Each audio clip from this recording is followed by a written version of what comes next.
Hi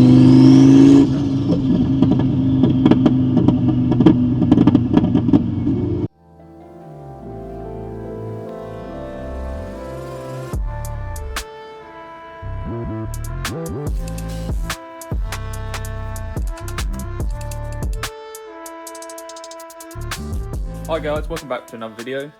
For an update, I now have the car on the trickle charger like before, but I fitted a bigger battery to the car. So this is a lot bigger than the one previous, which was down there, because that only had 680 cranking amps, whereas this thing has 800. As well as I rewired the live feed all the way from this to the front of the car, which I did test just the wire in the car, and it's still doing the same thing. But ever since I fitted the new battery, it does let you start it up at least twice before it then does the same problem.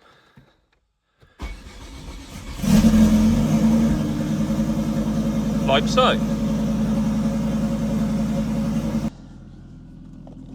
So yeah, even though it's absolutely peeing down with rain right now, we'll get on to the first drive. To get down my drive as well is not the easiest thing to do. But basically I only need to put about 200 miles or so on the car, and then we should be all good, which I will be changing oil filters along the way as well, just to make sure everything's all good. So I'll keep the same oil in, the running oil, but I'll just change the filters along the way. Everything seems to be working so far. I'm not hearing any sort of weird noises. It's driving so much nicer actually compared like with this clutch. I've noticed it already just by pulling away and like now coming up to a turn-in like this. So much nicer pulling away rather than like it was like all or nothing before. Well, at least now I can actually sort of judge it a bit better. It's a shame really that my first drive is in the rain, but I think this is as good as we're sort of gonna get. But yeah, so I've got a bit of fuel in this, I will have to fill up. Like I say, so far so good. I'm just happy that it is actually driving. The amount of times I've spent with this just in the garage in parts and not knowing if it was going to come back together or not. Like,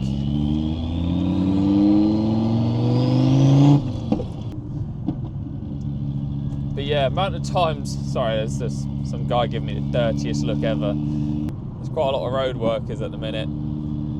Just warming them up, you know, for their day of freezing cold and rain. Just typical British weather. But yeah, all them nights, like you say, not knowing what's going on with it, and everything's working as it should. Temperatures are all right. Engine temperature's all good. I've checked the oil multiple times, and that's all been fine.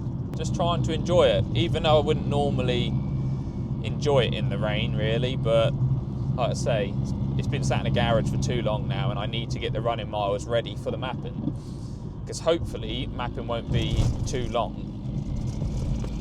As long as I can get these miles in. That is a railway. All these roads around here are ruined.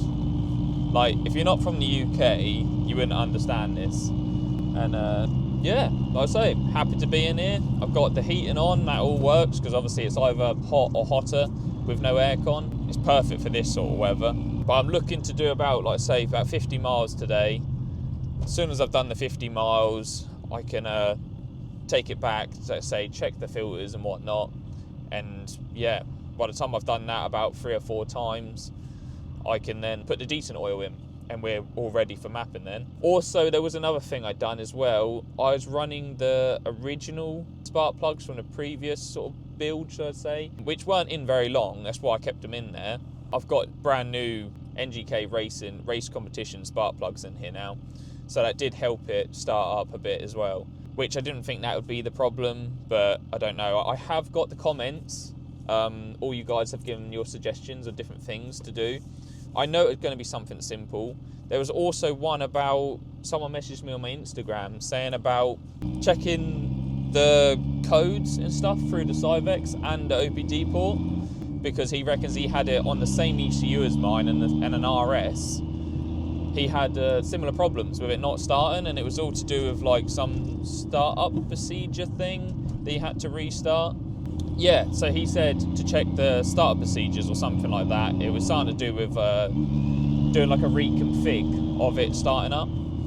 So I'll definitely give that one a try as well. Whether that be before the mapping or after, I don't know, because I'm going to have to take my brother's Altel and get a scan on it. Overall, so far so good.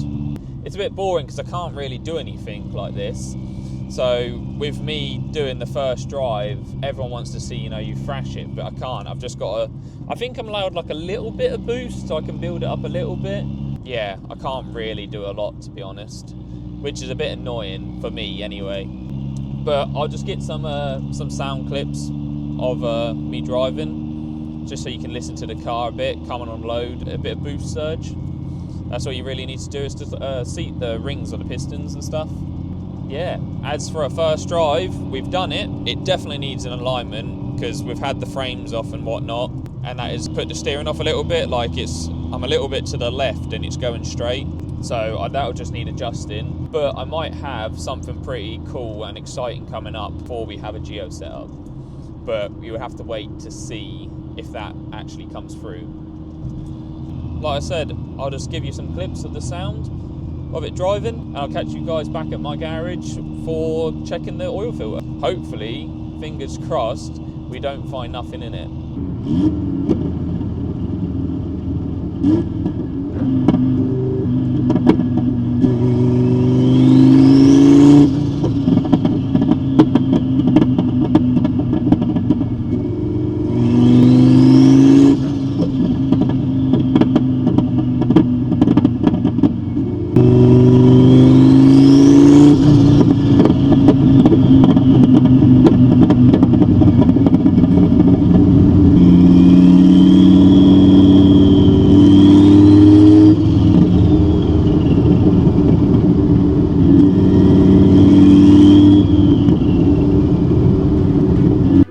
So now that the car's survived its first drive, I'm back in the garage and we're going to get the oil filter out and make sure that we've got no bits of metal in there.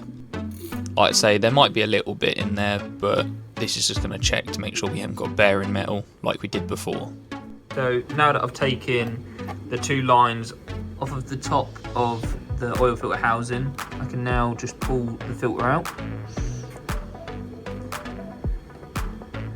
and give this one a check.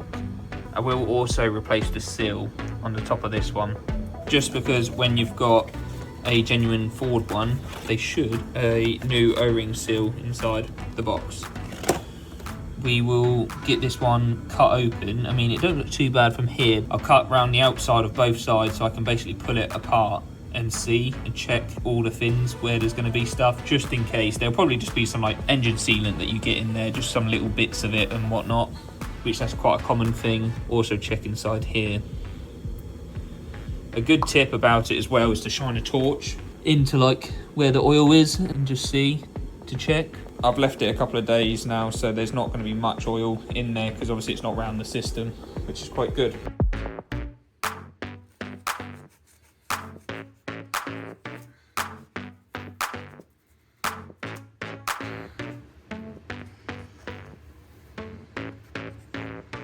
There you go, that's what I mean by there can be some like jelly sort of bits that you can see in there, which is all like, and like this, that's all like sort of like clear engine sort of bits and pieces. Yeah, see that's like sticky sort of glue, so that's like a sealant, it's not actually like bits of metal. Although that bit, I think that bit might be a tiny little piece. But this is like, yeah, it's like sealant. Some more bits of glue and some sealant. There's nothing here to be worried about. I'll get this seal changed.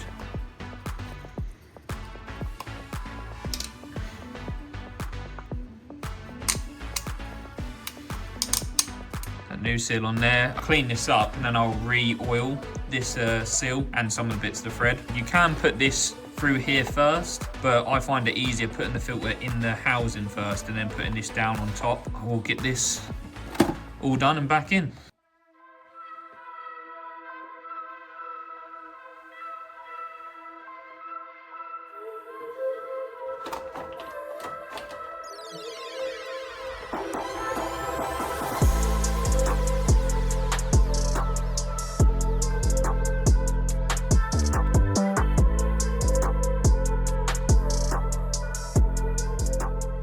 Well, the first drive was definitely a success. Although, look at the state of the car now. It's about 5 minutes it was clean. And, yeah. It's got quite a bit of rubbish on it from the roads, so it's going to need a wash again. But that's just the weather nowadays. Like, I'm pretty sure it's rained every single day in the UK since the new year. I think that's what I saw a post recently about. That's the first drive out the way. I'm sorry this is a short video. I just thought I want to get some sort of video out there. We still got the problem with the car, sometimes starting, sometimes not. Like I say, since I've had the battery, it's been a lot better, but there still must be something. So I'm going to try some things that you guys commented on in the previous video, and then I'll let you know. The next video to this will probably be, I reckon, a mapping video. So you'll see this car on the dyno actually making some power for once, rather than just sat in my garage and me fixing it. But yeah, thank you as always for watching, and I'll catch you at the mapping session.